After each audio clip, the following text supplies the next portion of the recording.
Oke, enjoy the moment. Timnas Indonesia akan menghadapi event yang lebih besar lagi, tentunya di round 3 kualifikasi Piala Dunia 2026 zona Asia.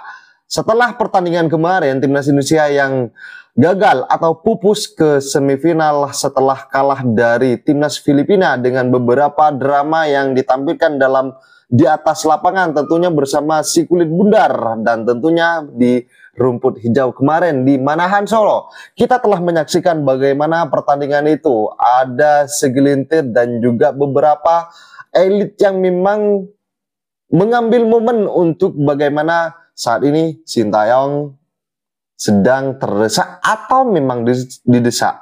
Sahabat-sahabat Garuda, mari kita satu komando, satu barisan bersama Bapak Erick Thohir. Tentunya Timnas Indonesia akan terus dibuat bagaimana tim ini akan lebih matang dalam setiap menghadapi para lawan tim nasional lainnya. Karena kita ketahui sebuah event yang lebih penting lagi akan segera menanti. Sahabat-sahabat Garuda, biar gak salah paham, mari kita simak bersama tanggapan kalian. Silakan ditulis di kolom komentar. Dan masyarakat gue lihat terpecah, dan ada yang terpecah secara natural, secara alamiah, dan ada yang terpecah kabarnya karena ada buzzer. Dan sudah banyak yang nge-DM gue juga, bahkan yang mau WhatsApp gue juga soal ini. Nah, ini menarik. Sebenarnya gue mau ngangkat tema ini sebelum kita menghadapi Filipina. Ya, tapi waktu itu gue berpikir waktunya tidak tepat, tidak relevan juga. Lebih fokus saat itu gue berpikir untuk ya menjelang menyambut pertandingan menghadapi Filipina yang pada akhirnya kita kalah juga. Nah, kemudian seperti bola salju, seperti yang gue bilang tadi, masyarakat pasti terbelah ya. Ada yang sebenarnya di sini mau apa ya? Mau ngajak kita semua untuk berpikir logis agar tidak terseret dalam polarisasi di atas ya. Mau siapapun itu. Mau pro STY, mau pro ET, mau pro Arya Sinulinga, mau pro apapun itu, gue nggak peduli. Menurut gue kita jangan sampai terseret ke sana. Kalaupun kita memberikan penilaian, lihatlah orang yang menilai secara objektif. Nilailah orang yang menilai secara dasar dan fakta. Belum tentu 100% benar, belum tentu juga kalian sepakat, tapi dalam hati kecil kalian, ketika menilai sesuatu dengan objektif tanpa ada preferensi apapun, itu yang mungkin harus kita kedepankan. Termasuk juga dari teman-teman. Jadi gue bukan merujuk ke diri gue doang, tapi juga merujuk ke teman-teman yang banyak nge-DM gue. 80%, 90% gue bisa melihat mereka ada di tengah. Ya, mereka tidak berpihak kepada STY, berpihak dalam arti militan ya. Jadi mengkultuskan. Mereka juga tidak berpihak pada ET, tidak mengkultuskan ET juga. Dan mereka-mereka ini yang gue lihat selama ini nge-DM gue selalu konsisten. Jadi ketika memang bagus, dibilang bagus. Ketika jelek, dibilang jelek, berdasarkan fakta. Ya, meskipun berkali-kali gue juga sempat sampaikan, pilihan seperti ini pun tidak mudah. Karena ada orang yang akan mengatakan kita ini pelin-pelan, kita ini hanya ikut arus. Ya, dengan menambahkan narasi, kalau menang dipuji habis-habisan, kalau kalah dihujat. Ya, beda menghujat, beda mengkritik ya. Kalau kalian tahu, ngikutin channel gue, hampir mungkin gak pernah gue menghujat pemain, pelatih, bahkan juga Pak Erick Thohir di federasi. Kalau mereka ada yang kekurangan, pasti. Ya, seperti waktu balik dari China, gue sempat bilang 5 dosa. Ya, memang agak keras bahasanya, tapi intinya itu adalah 5 PR yang harus diselesaikan oleh Sintayong. Ketika federasi juga banyak omon-omon, banyak gimmick, ya kan, kayak seperti oleh Romney nih.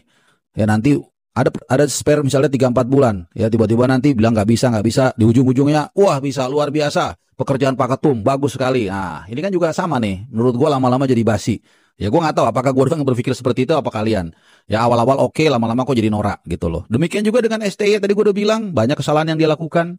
Kita koreksi, nggak ada masalah. Nah, kembali lagi soal topik ya. Soal topik buzzer yang rame belakangan ini.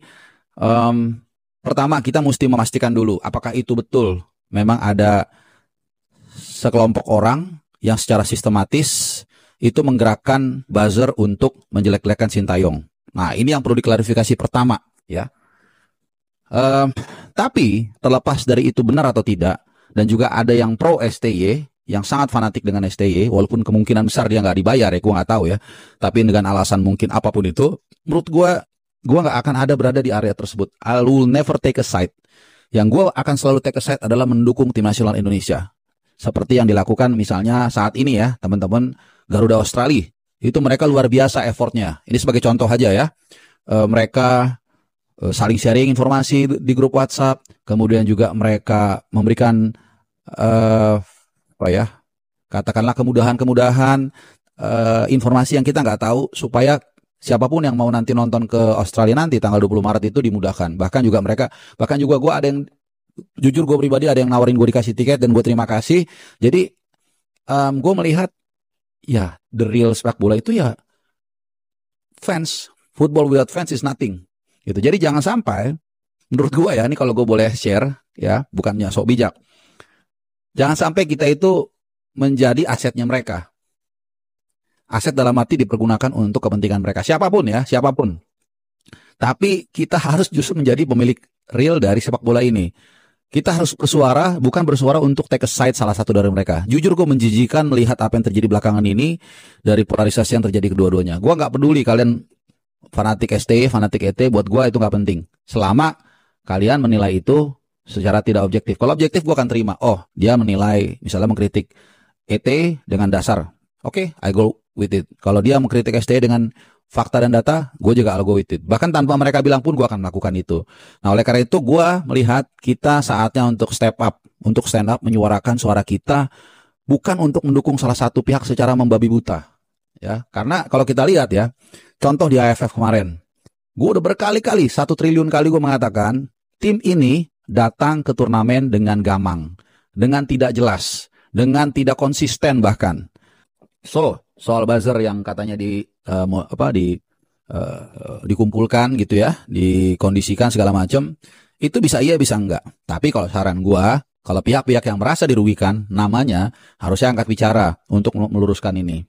Karena sudah hilang gimmick-gimmick ya, gimmick-gimmick kayak di entertainment dalam banyak hal. Ini ngelola bola, boleh sekali-sekali gimmick, it's okay buat hiburan, tapi jangan keseringan. Akhirnya seperti ini, akhirnya jadi drama yang nggak berkesudahan, dan akhirnya kita nggak fokus pada inti persoalan itu apa? Ya sepak bola itu sendiri. Dalam hal ini tim nasional senior yang sedang merajut mimpi untuk lolos ke Piala Dunia. Nggak banyak waktu tersisa, percaya deh. Ya hanya sekitar mungkin 2,5 bulan, nggak nyampe 3 bulan lah, sampai nanti ke 20 Maret menghadapi Australia dan 25 Maret menghadapi Bahrain. Nanti nggak sadar-sadar udah tahun baru. Ya, kemudian Februari hanya 28 hari karena ini bukan tahun kabisat ya. Habis itu udah mulai kasak kusuk, siapan, kalau TC kan nggak ada ya. Mulai panggil pemain itu udah rame lagi. Nah, jangan sampai racun, ya kalau bilang racun yang terjadi selepas kegagalan kita di AFF ini merambat ke tim nasional senior. Karena nggak mungkin abang-abang mereka, kakak-kakak mereka, Tom Hai, Calvin Verdong, Bang Jen, dan lain-lain nggak mendengar situasi ini. Pasti mereka mendengar, 1 triliun % pasti mereka mendengar. Mungkin nggak langsung dari dia, mungkin dari rekan timnya dikasih tahu tuh, lihat tuh ada begini-begini. Mereka bukan, apalagi mereka orang dalam. Ya mereka bisa tanya dengan mungkin kitman-nya atau dengan asisten-asisten yang lain apa yang sebenarnya terjadi, dan itu bisa mengganggu persiapan mereka. Jadi jangan sampai kita juga menambah memperkeruh dengan merasa bangga, fanatik dukung A, fanatik dukung B, hujat A. Yang kita lakukan adalah justru jangan ikut campur di urusan mereka. Kita ambil posisi kita sebagai bukan non-block ya, tapi kita justru mengambil take a side sebagai fans dukung tim nasional merah putih. Siapapun yang bikin kacau ya kita hajar aja, nggak ada masalah. Kalau ada yang kurang, memang mereka ya katakanlah seperti pemain ya mainnya nggak bagus ya kita koreksi. Ya kalau misalnya brutal kayak Ferrari ya kita kritik dengan keras ya supaya tidak terulang karena udah berkali-kali terjadi. Sesimpel itu menurut gua ya. Jadi sekali lagi jangan mau terpolarisasi. Ya jangan mau kita terulang lagi peristiwa pemilu kok teman sama teman berantem gara-gara beda pandangan yang sebenarnya nggak berdasar. Banyak yang nggak berdasar. Jadi diskusinya tuh sudah mempunyai tendensi. Diskusinya tuh sudah mengapungkan narasi udah pro salah satu. Itu kampungan menurut gua, norak. Mohon maaf ya. Jadi kita fokus saja untuk mendukung Bang Jaya dan kawan-kawan supaya apa? Supaya mereka juga fokus. Oh, ternyata di tengah katakanlah kerikil-kerikil atau friksi ini, kita punya satu aset yang mendukung kita, yang ada di belakang kita apa? Ya kalian itu fans. Bahwa kita benar-benar ada di belakang mereka peduli dengan pemain, mereka tidak peduli dengan intrik-intrik politik yang ada di atas sana, ya. Jadi agak berat memang topiknya, mungkin agak menyenggol-nyenggol juga ego kalian, salah satu atau salah dua dari kalian mungkin ada yang kurang serak, ya silakan silakan komentar. Tapi kalau gue boleh saran sekali lagi, jangan kita mau terjebak dalam polarisasi friksi-friksi di atas. Itu penuh dengan intrik, percaya deh. Politik-politik di atas itu sangat kotor. Biarkanlah kita berpolitik, tapi berpolitik yang honest, yang sincere, Yang gue tahu sebagian besar dari kalian hanya menginginkan tim nasional merah putih bisa terbang tinggi di 2026. Oke? Dan itu diapresiasi betul, meskipun bermain dengan 10 pemain, mereka masih mampu berlaga dengan baik melawan Filipina kayak gitu. Tapi juga banyak sekali yang meminta betul evaluasi kepada STY, Erick Thohir dan PSSI. Ini sebenarnya mau kemana sih sepak bola Indonesia kita ke depan? Karena dianggap masih banyak perbaikan-perbaikan gitu ya. Lalu hal yang jadi sorotan juga misalnya adalah konsekuensi dari ranking Indonesia yang di FIFA yang merosot. Ini jadi pertanyaan juga karena harusnya jika kalau kemarin permainan itu kelihatannya baik dan kita tidak melakukan kesalahan gitu. Ferrari banyak yang mengecam ya, meski banyak juga yang mendukung. Tetapi harusnya jika permainan itu berjalan dengan baik, di pemilihan pemainnya juga bagus gitu, strategi-strategi di lapangannya juga bisa dieksekusi dengan baik oleh pemain dan oleh Pak STY, Coach STY, harusnya kita rankingnya itu tidak akan merosot jika permainannya bagus gitu. Jadi kalau publik sih secara umum dukung Garuda Indonesia itu kayaknya sudah mendarah daging. Apapun yang terjadi, kritik hanya ditujukan kepada organisasi PSSI, Pak STY, dan juga Pak Erick Thohir. Tidak ada kritik kepada pemain selama ini yang saya lihat. Gitu Mas. Baik Mas Rizal, kalau tadi kan kita bahas evaluasi dengan Bung Erwin dan juga dengan Bang Asari. Kalau dari netizen sendiri, evaluasi yang paling banyak mengarah ke apa nih? STY. Mengarah ke siapa? Yang harus dievaluasi karena pemilihan pemain, terus bagaimana cara dia strategi di lapangannya itu dinilai kurang ya. Selain itu juga kemudian kan dibongkar juga tuh prestasinya selama 5 tahun apa saja dan kekurangan prestasinya apa saja selama 5 tahun lebih. Harusnya bisa banyak yang bisa dilakukan kayak gitu. Selain kepada STY juga yang perlu dievaluasi adalah terutama pada PSSI-nya karena dinilai mempertahankan STY ini pertimbangannya apa? Dinilai ada kurang transparansi gitu ya. Banyak tuh yang menilai keputusan-keputusan besar di PSSI itu tidak mampu dijelaskan kepada publik dengan baik sehingga transparansinya kurang. Termasuk dalam hal ini adalah perpanjangan STY beberapa kali gitu. Memang sempat terkendala oleh COVID dan sebagainya, orang memaklumi itu. Tetapi lebih dari 5 tahun melatih Indonesia itu bukan hal yang singkat. Selain itu tanggung jawab STY juga kan tidak semata pada timnas Indonesia saja, tetapi juga pada bagaimana liganya di Indonesia juga berjalan sehingga ada pemain-pemain baru yang berkualitas itu. Nah dianggap STY agak melupakan klub-klub di Indonesia kayak gitu. Saya kira itu tuh yang paling banyak dikritik terhadap STY dan PSSI. Ya, Mas Rizal, selain kritik, tadi Anda juga menyajikan data bahwa ada juga respon positif dan juga harapan dari netizen. Apa harapan terbesar netizen saat ini pasca kekalahan di AFF ini?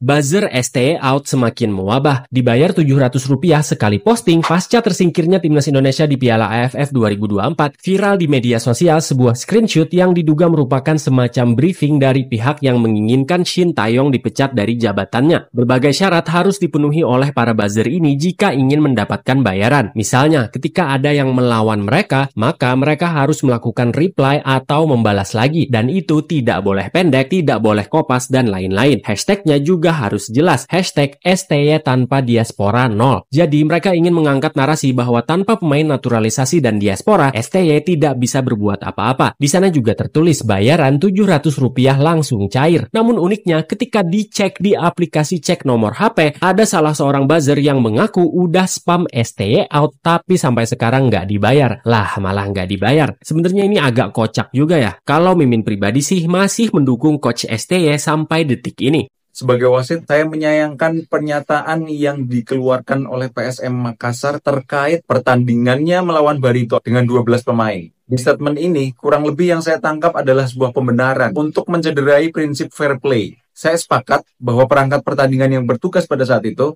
lalai, dan pasti akan ada sanksi untuk perangkat pertandingan tersebut. Tapi sekali lagi, saya sangat kecewa sama pernyataan ini. Yang dimana poin yang saya tangkap adalah sebuah pembenaran. Semua tim sepak bola mulai dari usia dini sampai tim profesional pasti tahu jumlah pemain sepak bola saat bertanding itu adalah 11 versus 11. Paling tidak, ketika official atau pemain sadar bahwa jumlah pemain dari timnya yang bertanding di lapangan melebihi apa yang diatur, bisa mengkomunikasikan hal tersebut ke perangkat pertandingan yang bertugas. Sebagaimana tim biasa mengkomunikasikan pendapatnya saat dia tidak setuju sama keputusan perangkat pertandingan. Sekali lagi, saya setuju bahwa perangkat pertandingan memang lalai, tapi saya juga kecewa kelalaian tersebut dijadikan alasan buat tidak bermain fair play. PSM Makassar main dengan 12 pemain. Di satu momen babak kedua, ya kita melakukan penggantian pemain karena pemain kami cedera, dan kita mengganti, tapi memang ternyata pada saat kejadian itu beberapa situasi tidak membuat kita efektif, dan akhirnya lawan bisa menekan pertahanan kita dan membuat gol. Sampai pertandingan kemudian berjalan kurang sekian menit, ada penggantian dari PSM, dan kenapa tadi ada sedikit ribut ya, di situ terjadi satu pelanggaran dari pasal pertandingan yang apabila seorang pemain yang tidak sah sebagai gawai saat bermain di pertandingan resmi, maka timnya akan jatuh sanksi, ya kalah memotong 3 poin. Kenapa saya bilang pasal? Karena mereka main dengan 12 pemain. Dan itu jelas ada namanya. Kenapa tadi sebenarnya kita mencoba sebenarnya untuk menyampaikan bahwa ada 12 tapi mereka malah emosi. Jadi akhirnya sudah emosi akhirnya kita akan selain dan kondisi ini dengan mungkin menuliskan surat resmi saja, nanti itu urusan manajemen, tapi secara keseluruhan sebenarnya ini kita mampu untuk membagi permainan pemain dengan fighting spirit yang tinggi, dan karena itu saya untuk apresiasi bahwa mereka, tapi saya minta maaf sekali lagi mungkin terjadi kesamaan di dalam lapangan, di dalam lapangan ini tetap saya memberikan tanggung jawab itu. Terima kasih, dan kita akan mampu memberikan yang Oke, sahabat-sahabat Garuda Fan, saya rasa cukup statement barusan. Jadi bagaimana? Tanggapan kalian silahkan ditulis di kolom komentar, dan jangan lupa like dan subscribe channel ini agar kalian tidak ketinggalan informasi penting khususnya Timnas Indonesia. Salam sepak bola keren, salam sepak bola bersih bersama Bapak Erick Thohir, Timnas Garuda Jaya. Bersama saya, salam olahraga.